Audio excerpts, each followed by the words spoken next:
Happy Halloween! I'm a witch. For some spooky Halloween content, I'm going to be ranking the 14 Power Rangers Halloween specials from worst to best. Pew pew pew! And credit where credit is due, this was not my idea. It was given to me by someone on Instagram. Thank you so much! To start off, I'd like to point out that holiday-themed episodes are very much a brain baby of Neo Saban. Obviously, it has something to do with his ideal of what a children's show should contain, which is why you get only 14 Halloween episodes in 30 seasons of Power Rangers. In fact, there are only 3 that do not fall under the Saban production era. That would be 1 from Disney and 2 from Hasbro. Which brings me to my second observation, that there is a notable difference in how Halloween episode production is handled between the Saban era and the Neo Saban era.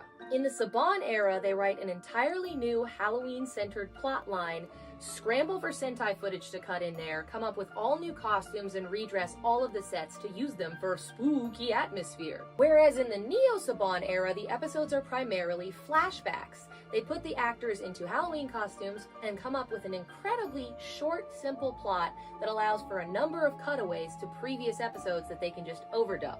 Which is kind of lame if you ask me. My little ragdoll heart would like to believe that this was done so they could give people time off for the holidays, but I'm almost certain that's not true because we're talking about Saban here. Which brings me to 13 and 14 on my list, basically tied for last place. We have Operation Overdrive's Ronnie on Empty and Dino Fury's Old Foes. These basically only count as Halloween episodes because it's Halloween in the episodes. They did not bother to write a Halloween-related plot. In Ronnie on Empty, Ronnie is once again captured by the Fear Cats, who once again try to drain her power because apparently this is an obsession of theirs. And then at the end of the episode, we see everyone at a big Halloween party in their costumes. In Old Foes, we see the return of Lord Zed, which is important again in Cosmic Fury. Bum bum bum. And at the end of the episode, we get to see everyone in their Halloween costumes. Pushing aside their non-Halloweeny plots, which is not what I'm here to discuss, I enjoy that Mac goes to the party dressed as a robot because he is one and doesn't know it, and Zato goes to the party dressed as a knight because he is/was a knight. But that's really all they have to offer. Okay, like I said, these Neo Saban episodes are very boring, so we're just gonna speed through. In 12th place, Ninja Steel's Grave Robber. They get stuck in a board game, very boring. In 11th place, Megaforce's Rising Spirits. A soothsayer with a crystal ball turns out to be the brother of a monster they killed. Also very boring. In 10th place, Dino Charge's Ghostess with the Mostess. The monsters replace a ranger at a costume party, and they have to tell stories from their past to prove they're the real them. I like the title of the episode, but they're just wearing boring sheet ghost costumes, like literally all of them. We do get to see 2 Kodas though. 9. Dino Charge Trick or Trial. The Rangers are tried as villains and have to reveal stories of their past to prove that they're not. This one does have some more fun costumes and a couple cute little character moments, and I do like the design of the jack-o'-lanterns who are the judges. 8. Ninja Steel's Monster Mix-Up, which does have some fun acting because monsters switch bodies with the Rangers and then put the Rangers on trial for crimes they've committed. And we get to see the actors playing monsters who have possessed them, which is really fun. 7 is Samurai's Party Monsters. The ghosts of all the monsters the Rangers have defeated throw a Halloween party where they get in an argument about who was wronged the most by the Power Rangers.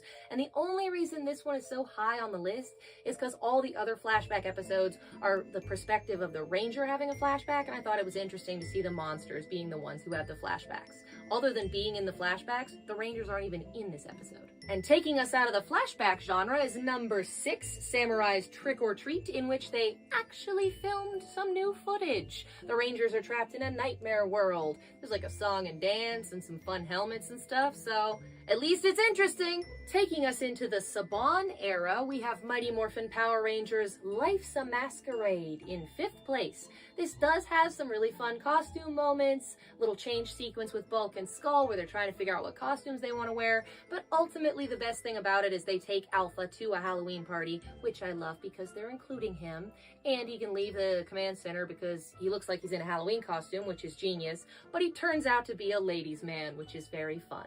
And in 4th place, we have Zed's Monster Mash, an episode where Zack, Jason, and Trini are very suspiciously missing. And one of the first conversations on screen is Billy and Kim talking about who's gonna get into the peace conference. drama. Being from season 2, this episode's just a little teeny tiny bit better written than season 1, even though it only has 3 rangers in it. I did really enjoy that while the Angel Grove High School students are organizing a chaperoning program for younger kids to go trick-or-treating, we see kids in the background dressed as the blue and pink Mighty Morphin Power Rangers for Halloween, which is adorable. Now, what you've all been waiting for, my top 3. The bronze medal goes to Beast Morphers with Hypnotic Halloween. In this episode, the characters are hypnotized to believe that they are the monsters they're dressed as, and as they run rampant through Grid Battle Force, Devin finds each of them telling them a story of their past to remind them of who they are and break the spell. This episode does follow the flashback pattern of the Neo Saban era, but the performances given by the actors make it well worth it. I mean, Jacqueline attacking a vending machine.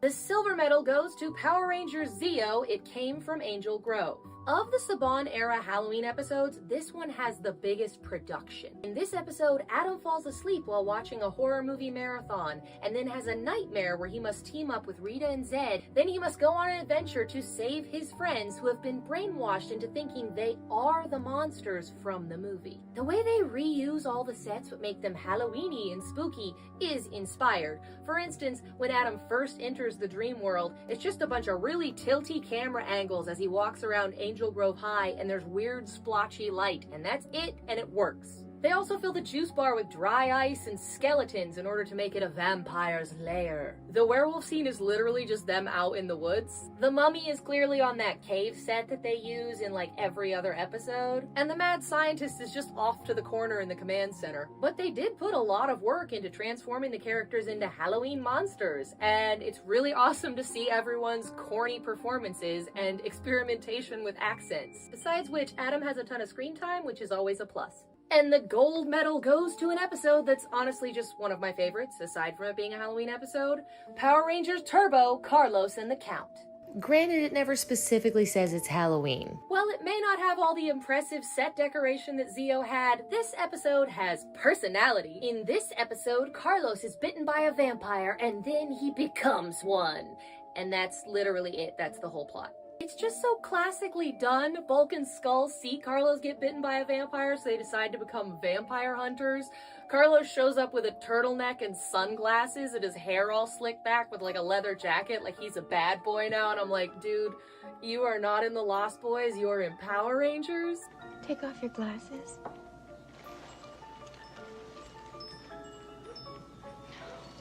Michael, look at me. The light hurts my eyes. The intensely dramatic music as Justin really quickly figures out that Carlos is a vampire based off of he doesn't like garlic and he's wearing sunglasses is amazing. Granted, he's being really awkward. I mean, this face is appropriate. What? They make the double entendre joke of, do you want to go grab a bite later? Not once, but twice. Ready to grab a bite? After the blood drive, do you want to grab a bite? They even have a classic scene where someone has their back turned and the vampire's creeping up on them while the audience screams from their seats, "Oh no, turn around, he's gonna bite you!" And someone shows up at the last minute and they turn. I don't know what else to say. This episode is just purely delightful from start to finish.